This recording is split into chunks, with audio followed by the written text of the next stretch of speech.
चाहता हूं आवाज थोड़ा दूर तक जाए और हाथ उठाएं तो मुट्ठी बांध के उठाएं।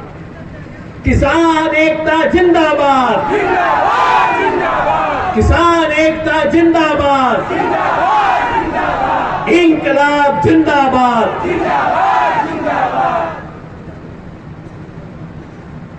सबसे पहले मैं नमन करता हूं जन आंदोलनों की इस धरती बिहार को, जिससे पूरे देश ने, देश भर के जन आंदोलनों ने प्रेरणा ली है। मैं नमन करता हूं मंच पर बैठे हुए हमारे वयोवृद्ध किसान नेता साथी शिवपूजन सिंह को, जिन्हें मैं 40 बरस से जानता रहा हूं, जिनकी ईमानदारी, जिनकी निष्ठा और जिनका संघर्ष का माता मेरी पीढ़ी के तमाम लोगों के लिए प्रेरणा का स्रोत रहा है।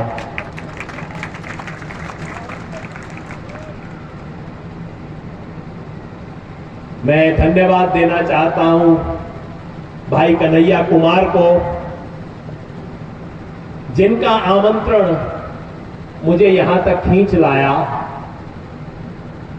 उस कन्हैया कुमार को जो केवल बिहार नहीं, पूरे देश में युवाओं में एक भविष्य की आशा का प्रतीक बन चुके हैं। मंच पर उपस्थित सभी नेतृत्वगण को और यहां इस भरी दोपहरी में आए हुए हमारे किसान मजदूर साथियों को, बुजुर्गों को, भाइयों को और विशेष तौर पर मेरी बहनों को,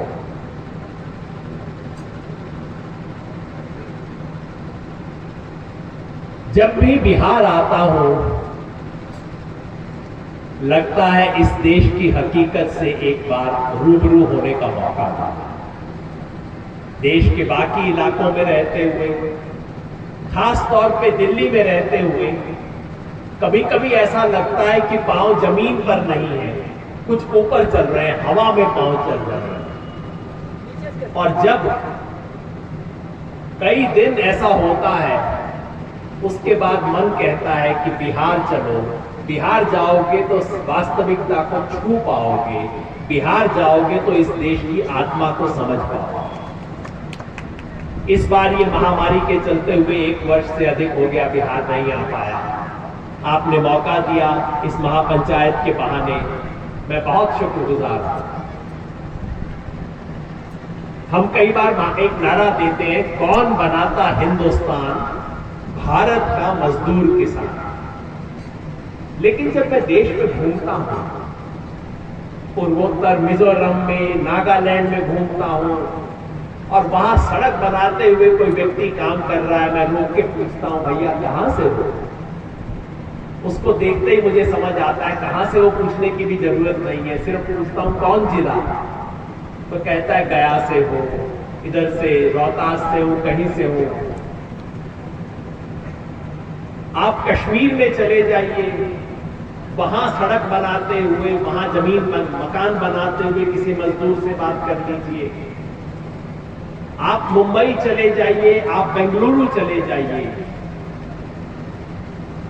बिहार के खून पसीने के ऊपर ये देश बना।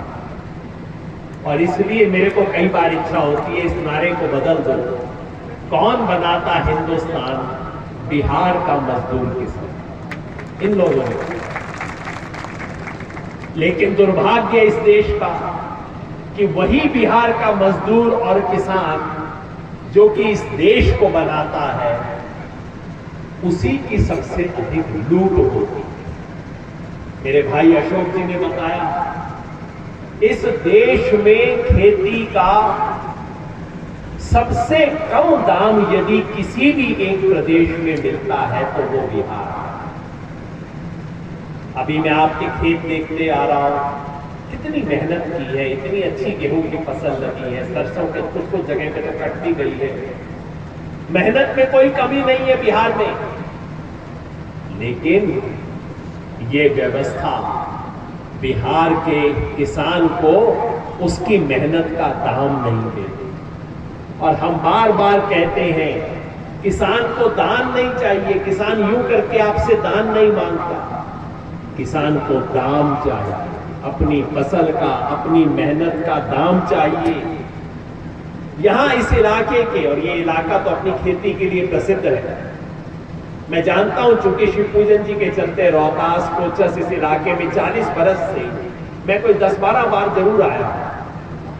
ये इलाका अपनी खेती के लिए प्रसिद्ध है, यहाँ का किसान अपनी मेहनत के लिए प्रसिद्ध है। लेकिन यहाँ बैठे हुए किसानों से मैं पूछता हूँ, पिछले सीजन में धान की फसल थी, आप ये बताइए कोई किसान है जिसको 1868 रुपया मिला हो अपने धान की फसल का? ये वाले हाथ है, कोई ऐसा हाथ भी है कि हाँ भाई मुझे मिला? अच्छा नहीं मिला हो तो अब अच्छे से हिला के बता दीजिए कि नहीं मिला, नहीं मिला। गेहूं की फसल इस साल की तो अभी कटेगी, बाजार जाएगी। पिछले साल गेहूं की फसल का 1925 रुपया किसी भी किसान को मिला? क्या भाई?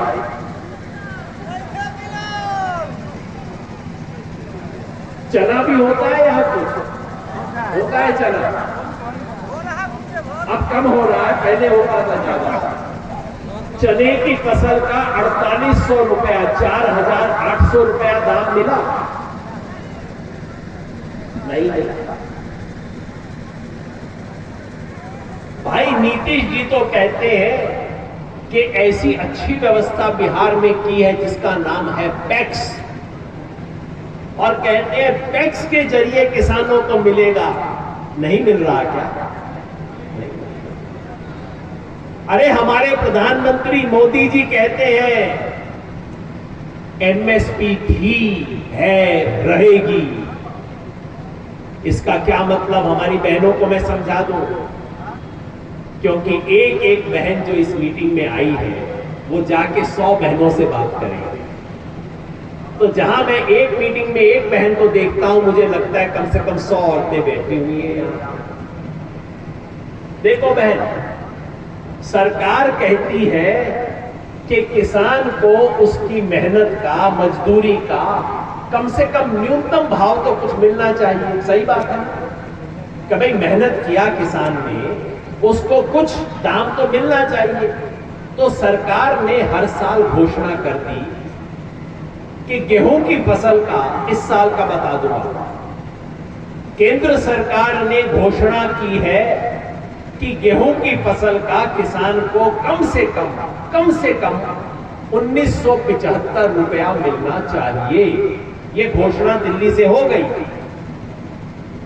लेकिन हम कहते हैं मोदी जी, घोषणा से क्या फायदा, जब मिलेगी तब पता लगेगा ना। तो ये हर साल दिल्ली की सरकार घोषणा कर देती है कि धान की फसल में किसान को कम से कम इतना रुपया तो मिलना चाहिए, 1868। चने की फसल का इस साल कहते हैं 5100 रुपया मिलना चाहिए। गेहूं का इस साल कहते हैं 1975 रुपया मिलना चाहिए। हम कहते हैं बहुत अच्छी बात करते हैं आप, लेकिन ये दिलवा तो दीजिए, कहां मिलता है ये? पहले भी नहीं मिलता था। इसको कहते हैं न्यूनतम समर्थन मूल्य, एमएसपी। किसान कहता है मोदी जी, जो आप टीवी पे घोषणा करते हो, यूं करके घोषणा करते हैं ना मोदी जी, कि यूं करके आप जो टीवी पे घोषणा करते हो वो दिलवा तो दो। मिलता पहले भी नहीं था, लेकिन फर्क इतना हुआ है कि अब इस देश का प्रधानमंत्री है जो आंखों में आंख डाल के कहता है इसमें क्या बात है, एमएसपी था, है, रहेगा, मिलेगा आपको। हम कहते हैं मोदी जी, कागज पे था, कागज पे है, कागज पे ही रहेगा, दिलवा दीजिए ना।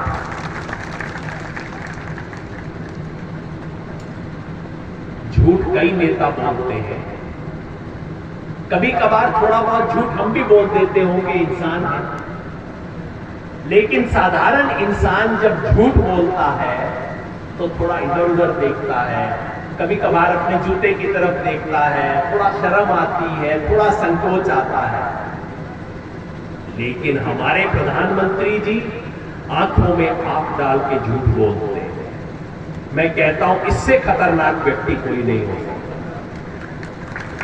जो झूठ बोले लेकिन झूठ बोलते टाइम थोड़ी शर्म कर ले, चलो वो हमारे जैसा इंसान है। जो आंखों में आंख डाल के झूठ बोलता है वो बहुत खतरनाक है। इस देश ने अच्छे प्रधानमंत्री देखे, बुरे भी देखे, ईमानदार देखे, भ्रष्ट भी देखे, कमेरे भी देखे, निकम्मे भी देखे, लेकिन ऐसा झूठा प्रधानमंत्री इस देश ने कभी नहीं देखा।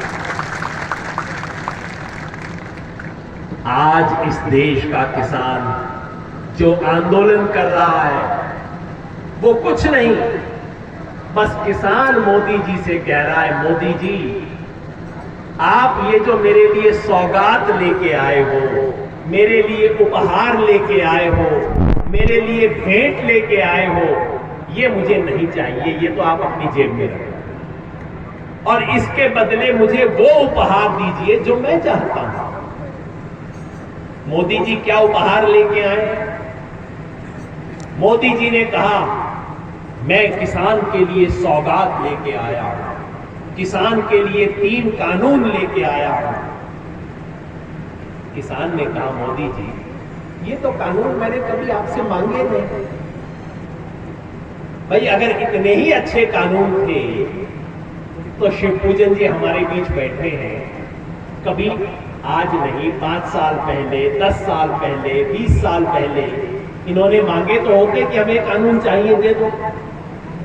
इस देश के किसी किसान नेता ने तो कहा होता कि भाई ये कानून बहुत अच्छे हैं, हमें बना दीजिए ना। तो किसान कहते हैं मोदी जी जो कानून मैंने आपसे कभी मांगे नहीं वो मुझे क्यों दे रहे हैं? आजकल तो बच्चा भी कह देता है, बच्चा बैठा हुआ है सामने, बच्चा भी आजकल कह देता है अपनी माँ को ये वाला खिलौना नहीं चाहिए, वो वाला गिफ्ट चाहिए। आजकल तो बर्थडे भी चल पड़ा ना थोड़ा थोड़ा। हमारे बचपन में तो बर्थडे हुआ ही नहीं करता था, आजकल चल गया थोड़ा सा बर्थडे। सो बर्थडे में बच्चा भी कह देता है ये वाला खिलौना नहीं चाहिए, वो चाहिए। सो मोदी जी किसान कहता है आप मुझे वो उपहार, वो भेंट क्यों दे रहे हो जो मैंने कभी मांगी नहीं, जो मेरे से किसी ने राय नहीं की। आज तक देश के एक भी किसान संगठन से बातचीत नहीं की इन्होंने, पूछा नहीं कि तुम्हें चाहिए कि नहीं चाहिए। और जिस कानून पर इस देश का एक भी किसान संगठन राजी नहीं है, सहमत नहीं है, तो किसान कहता है मोदी जी ना तो मैंने मांगा, ना मेरे से आपने पूछा, ना मैं इससे सहमत, ये गिफ्ट तो आप अपने पास वापस रख लो, मुझे नहीं चाहिए। अब होना क्या चाहिए? यदि मैं अपने भाई को कुछ भेंट करना चाहूं, ये कहे नहीं योगेंद्र जी अच्छा नहीं लगा आप वापस रख लो, मैं क्या कहूंगा ना भाई एक बार फिर देख ले, बहुत अच्छी भेंट है, तुम रख देखो, तुम्हारे काम की चीज है। ये देख के दोबारा कह दे नहीं योगेंद्र जी नहीं चाहिए, आप इसको वापस रख लीजिए। तो अगर मैं शरीफ व्यक्ति हूंगा तो मैं इसको वापस रख लूंगा, कोई बात नहीं भाई, बाद में तुम्हें अच्छी लग जाएगी। लेकिन हमारे देश के प्रधानमंत्री क्या कहते हैं? कहते हैं मैंने तुम्हें भेंट दी है, तुम्हारी क्या मजाल कि तुम ना कर रहे हो। मैंने तुम्हें भेंट दी है, अब तो तुम्हें लेनी ही पड़ेगी। अच्छा ज्यादा कह रहे हो तो मैं इसकी पन्नी बदल देता हूं, लाल पन्नी में नहीं, चलो हरी पन्नी में बांध देता हूं, लेना तो तुम्हें पड़ेगा, मैं तुम्हें भेंट दे रहा हूं। देखिए कितना अहंकार। भेंट देने वाला कह रहा है कि मैंने भेंट दी है, तुम्हें तो लेनी पड़ेगी अब तो, और उस पर हंस के भी दिखाना पड़ेगा, खुश होके लो। और इस देश का मीडिया, अखबार और टीवी क्या कहते हैं? कहते हैं देखिए किसान बड़े अड़ियल हो रहे हैं, किसान बड़ा जिद कर रहे हैं।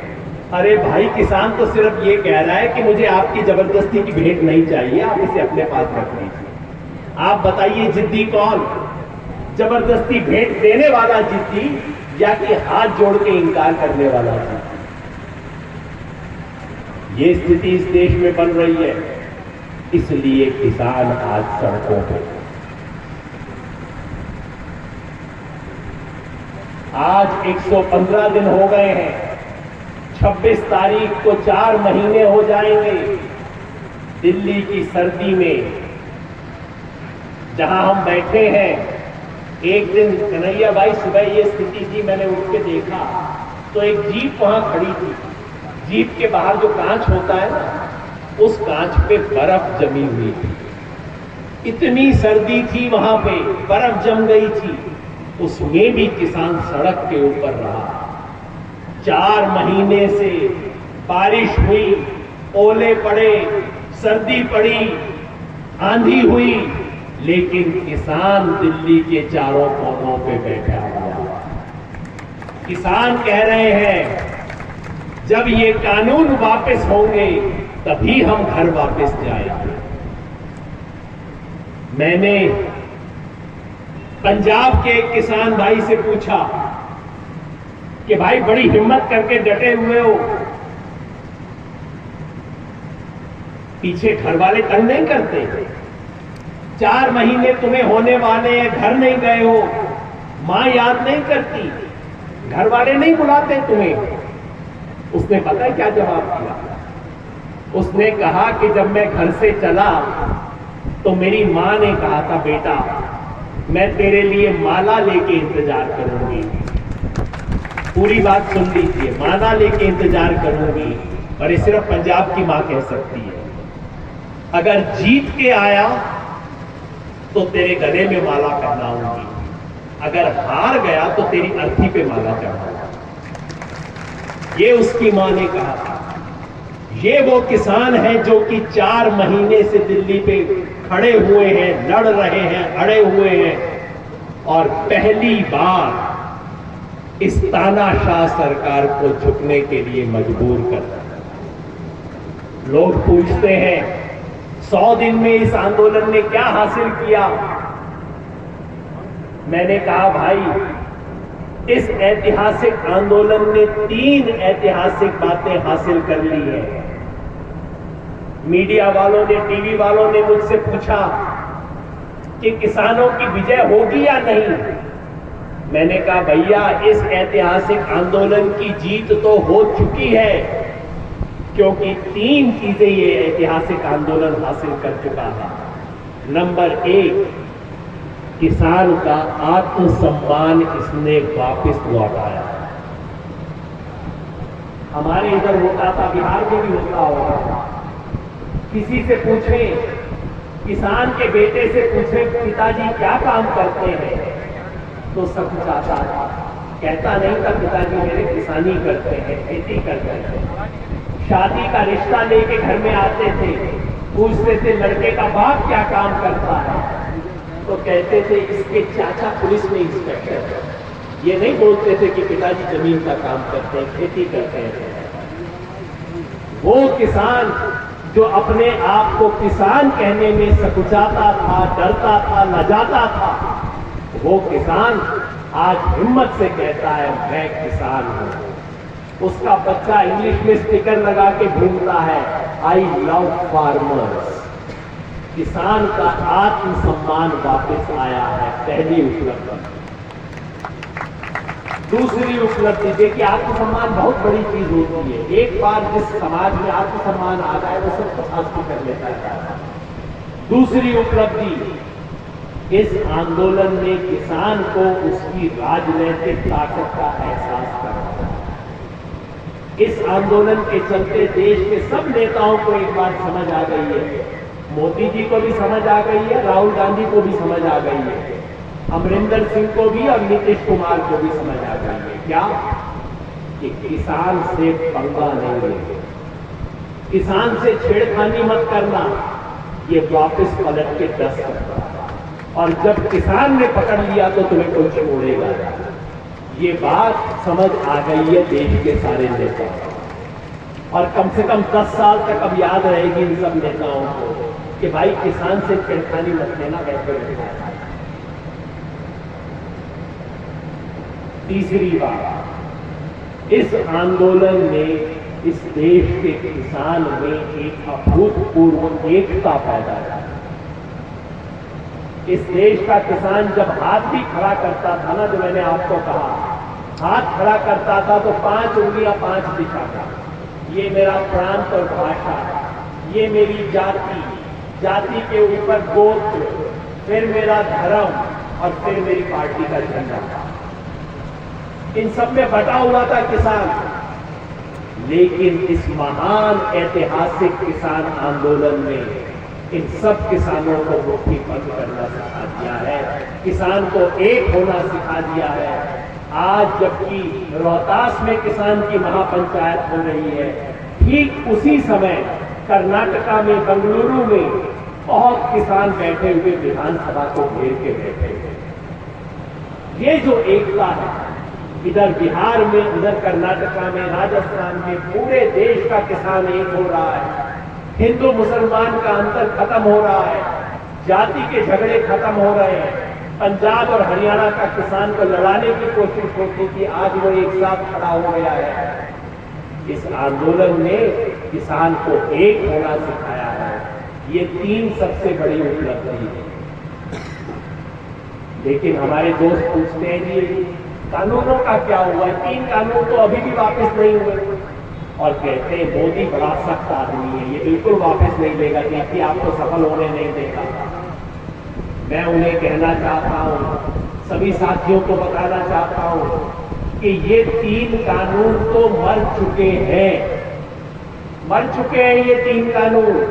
इस सरकार को छोड़िए, आने वाली किसी सरकार की भी हिम्मत नहीं होगी इन कानूनों को लागू करने की जमीन पर। फिर वो लोग कहते हैं कि साहब अगर आपको कैसे पता कि मर गए?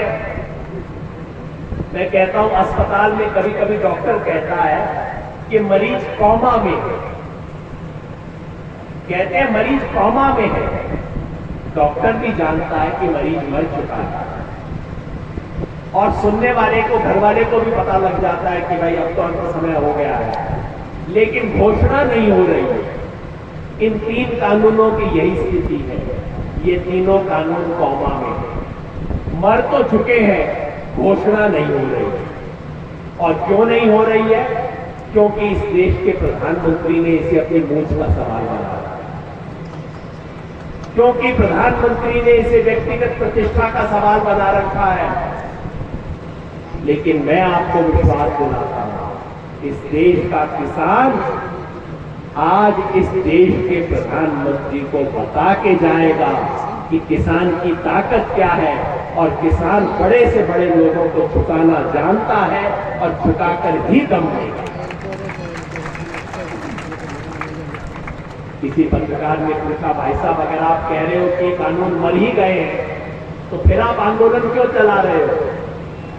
मैंने कहा मर तो गए हैं हम किसान, एक किसान विरोधी कानून, लेकिन अभी मृत्यु का प्रमाण पत्र लेना बाकी। ये डेथ सर्टिफिकेट लेके जाएंगे, तब किसान बताएंगे कि देखो ये हुआ है। ये महान किसान आंदोलन इस देश का भविष्य बदलेगा। इस देश के लोकतंत्र को बचाने का काम आज किसान आंदोलन कर रहा है। इस देश को तोड़ने वालों को सबक सिखाने का काम आज किसान आंदोलन कर रहा है। इस देश को बेचने वालों को सबक सिखाने का काम आज किसान आंदोलन कर रहा है। वही दो जो पूरे देश को बेचने पे तुले हुए हैं, और हम क्या करेंगे? बचाएंगे। वो तोड़ेंगे, हम जोड़ेंगे। वो बेचेंगे, हम बचाएंगे। वो तोड़ेंगे, जोड़ने वालों की ऐसी आवाज पड़ेगी हिम्मत से। वो तोड़ेंगे, वो तोड़ेंगे, वो बेचेंगे, वो बेचेंगे। किसान एकता जिंदाबाद, किसान एकता जिंदाबाद, इंकलाब जिंदाबाद। और आखिर में बस एक बात, लड़ेंगे और जीतेंगे। अब जिसने इस लड़ाई में जीतना है, पीछे भी तो साथी बैठे हैं, मैं वहां भी देख रहा था, जिसने इस लड़ाई को जीतना है, हाथ उठा के हिम्मत से बोलिएगा ताकि आवाज कम से कम नीतीश बाबू तक तो पहुंचे। लड़ेंगे जीतेंगे, लड़ेंगे